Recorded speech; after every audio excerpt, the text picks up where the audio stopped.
এই দুনিয়াতে টাকাই হচ্ছে সব। আপনি যদি টাকা ইনকাম করতে না পারেন, আপনার মা, বাবা, ভাই, বোন, স্ত্রী, ছেলে, মেয়ে কেউ আপনাকে পছন্দ করবে না। কেউ দেখতে পারবে না। সবার কাছে আপনি ঘৃণার পাত্র হয়ে যাবেন। সবাই আপনাকে ঘৃণা করবে। আপনি সবার কাছে হাসির পাত্র হয়ে যাবেন। এটা বাস্তব কথা বলছি। কাজে অতি উৎসাহ নিয়ে ছেলে মেয়ের নামে কোনো কিছু লিখে দেবেন না। যে আমি বয়স হয়ে গেছে আমার, আমি পারতেছি না, আমার ছেলে দেখাশোনা করবে।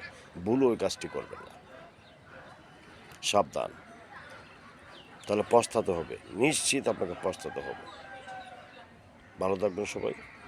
আমার ভিডিওটা বেশি বেশি লাইক, শেয়ার, কমেন্ট করবেন। ভালো থাকবেন সবাই। ধন্যবাদ।